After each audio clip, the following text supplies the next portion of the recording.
Information-fueled. Opinion-driven.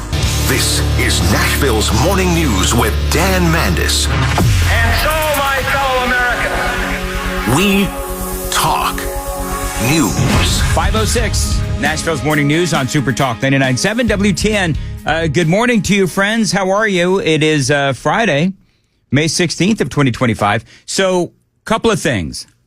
Number one, I believe, and Joan's going to join me here in a second. Mm-hmm. Joan, I believe that we are weather aware today. I want people to know that you've got to also be wildlife aware today. What? Wildlife aware? On my way in, I don't think, is it rutting season for deer? Oh. I don't know if it is or not. I have no idea when that is, but man, they're everywhere. I was flying down Lebanon, I guess it's Lebanon Pike, whatever it is, heading towards like Old Hickory going west, which is a very busy road. I mean, not at, 3 o'clock in the morning when I'm driving, but whatever. There were like 5 deer in the middle of the road. Oh, gosh. Yeah. I mean, that's a major, it's not a freeway or whatever, but I mean, it's a big road. So did they run off when you approached? No. It was like they were daring me to run over them.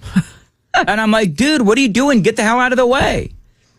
And so finally he scurried off. But I mean, coming down Nonneville too, which is a far less known road. It's kind of a country road, whatever. But same thing. So the deer are out and about. Also, almost ran over a skunk. But for this skunk, that skunk is very lucky that I'm, even at the ripe old age of 57, I've still got the reflexes of like a 20-year-old. So I missed the skunk. But the wildlife, they are out and about this morning. So just letting you know, it was a hazardous drive. I thought I lived in the boonies. I think you live in the boonies. The Goonies? Boonies. Good movie. I don't consider myself living in the boonies. I live up by the lake and whatnot. Nobody cares. Anyway, all right. So real quick. Because then we got a lot of business to attend to. So, weather, real quick, timeline. Because I heard the weather person say that, I was going to say weather woman, but I don't know what the proper, anyway. So, the timeline, what is the timeline? So, Stefano is telling us after 4 o'clock this afternoon, all the way through tomorrow morning, around, I think, 8 or 9 o'clock. That's the timeline. And this sounds pretty serious. Now, he says it's a 3 out of 5 for most of us. It's a 4 out of 5 severity level or... Yeah. From 40 north. So that includes, parts of Nashville. Well, north of 40 is me. Yeah. Yep. Right, so he says don't get involved with thinking about is it a level 3 or a level 4? He said everybody's going to have severe weather. Mm-hmm. And we have to be careful, high wind, lots of rain. But there is a threat of tornadoes with this one.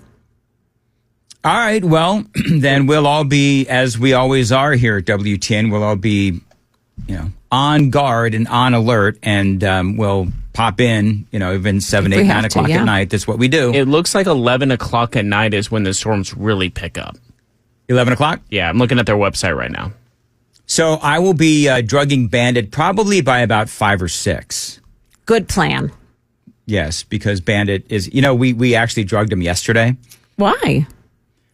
You know what? Can I be honest? I don't know. I think because Amy told me to, and I just don't ask any questions at this point. But she said the storms were going to come in, and There was a chance of storms yesterday afternoon. Did you have any?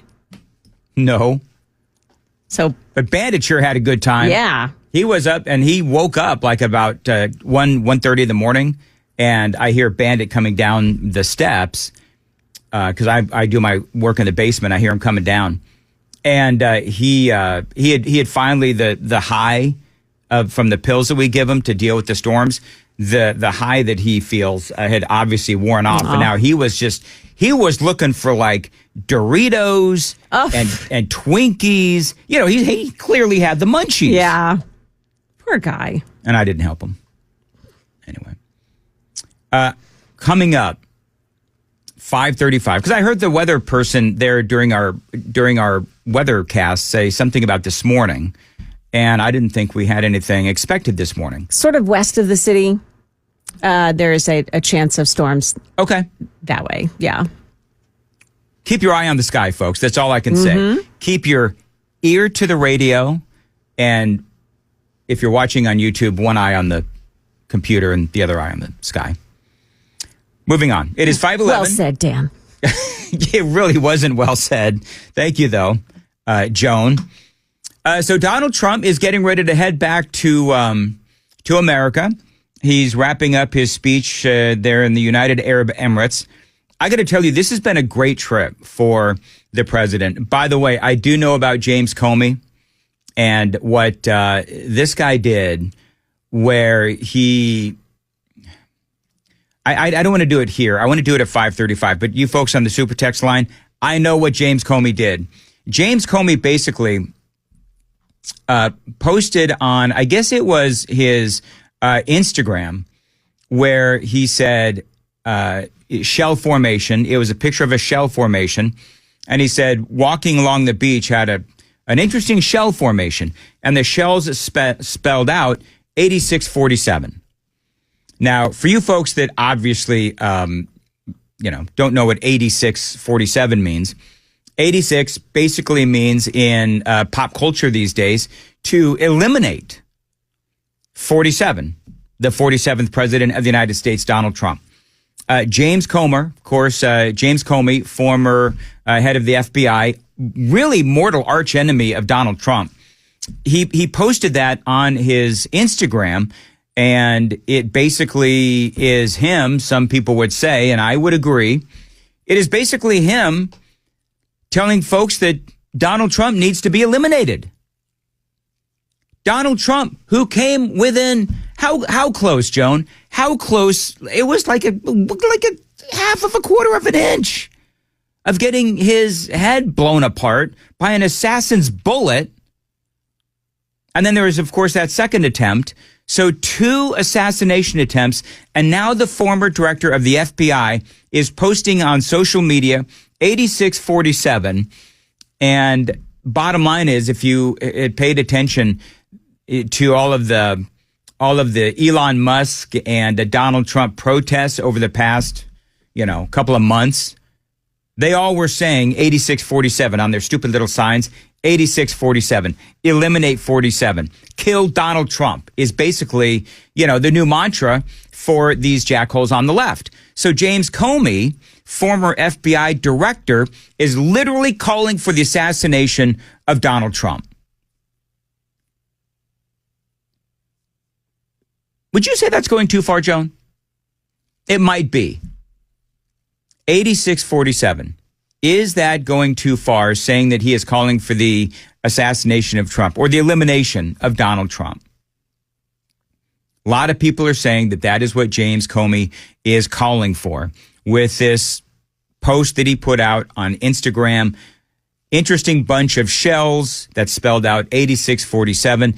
He, by the way, then takes the post down and says, I had no idea that 8647 was could be interpreted as violence against Donald Trump. Yeah, that is his flex. That is his excuse. And if you haven't heard about it, it is a very, very, very big deal this morning. It really broke yesterday, I think about 6, 7 o'clock last night, and really exploded overnight. So we'll talk about that at 5:35. I do want to discuss that and a whole lot of other things. I do have some audio from Donald Trump and his speech in the United Arab Emirates. Another big, big deal has been struck. By the way, if you would, watch us on the socials. If you want to watch us on Facebook, if you want to watch us on YouTube and X, you can. Just find us, 997WTN.com. Also, if you would, Supertalk 99.7, take the Daily Dan poll on YouTube. And the Daily Dan poll today, perfect for a Friday, and we'll explore this in more detail here in a little bit. But who gets today's Al Pacino Award for being the most out of order? And so our 3 choices are James Comey. I keep wanting to call him James Comer. James Comey, former FBI director, for reasons that I just talked about. We have him. We have Bruce Springsteen, because he is out there in Europe bashing Donald Trump. We'll talk about that as well. Who was the third? Jake KGB? Tapper. Jake Tapper. So, Joan, those are my 3 nominations to get the Out of Order award today. James Comey, Bruce Springsteen, or Jake Tapper. We also have the write-in option. I'll go look through them as well. Yeah, we have a write-in option. If you have someone that you would like to nominate for today's award, you most certainly can. I'll bring up the super text line here momentarily. It is 5:15. Time to check the roads on WTN. Appreciate you listening to Nashville's Morning News on Super Talk 99.7 WTN. All right, so Donald Trump. I think clearly a successful trip to the Middle East, and this is part of what the president had to say yesterday. I think maybe it was last night at some point, but he was talking about all of these great trade deals, not to mention, of course, China. We just reached a fantastic trade deal, as you know, with the United Kingdom, which was wonderful. And we have another big one that we just reached with China. The China deal is a very big deal. It's in the process of continuing to be formed. But they wanted to make that deal very badly. And we have, at the same time, 150 countries that want to make a deal, but you're not able to see that many countries. So at a certain point over the next 2 to 3 weeks, I think Scott and Howard will be sending letters out essentially telling people, it would be very fair, but we'll be telling people what they'll be paying to do business in the United States. So essentially be paying to be doing business in the United States. I guess you could say they could appeal it, but for the most part, I think we're going to be very fair. But it's not possible to meet the number of people that want to see us. And but this was coming to UAE was very important. Coming to Saudi Arabia and Qatar was very important to me because of personal relationships that I had, maybe more than anything else. There you go. So the president talking about, and remember, there is a lot of criticism of the president because he did choose to go to the Middle East first, as opposed to going to Europe, going to Canada, going to, a NATO country. He wanted to go to the Middle East. And it's been an incredibly robust trip. As a matter of fact, Saudi Arabia, he put together a deal basically worth $600 billion, also in Qatar. He put together a massive deal worth, I think it was it 1.2 trillion? It was 1.2 trillion, along with that massive Boeing deal that we spoke about yesterday. And now this morning, we are finding out the United States and the United Arab Emirates, they will partner to build a massive data center complex in Abu Dhabi. And they're saying this is to advance artificial intelligence capabilities with 5 gigawatts of capacity, enough to power a major city. The agreement, announced Thursday evening during President Donald Trump's visit to the United Arab Emirates, will mark the largest data center deployment outside of the United States. According to the Commerce Department, it will begin with a 1 gigawatt AI data center, but will eventually span 10 square miles.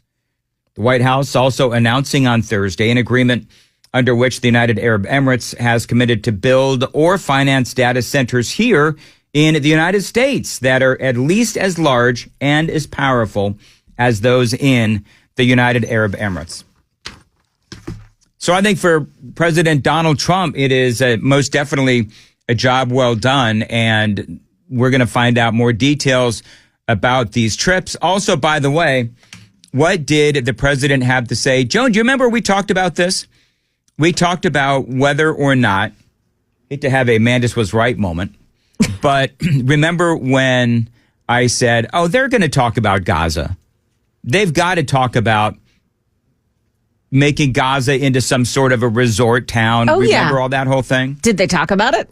Well, I don't know, Joan. Let's go to the tape. We're going to handle a couple of situations that you have here. We have some very serious situations, and we're looking at Gaza, and we got to get that taken care of. A lot of people are starving. A lot of people there's a lot of bad things going on. All right, so they didn't quite talk about making it into a resort town, but you got to help the starving people first. Then you can make it into a resort town.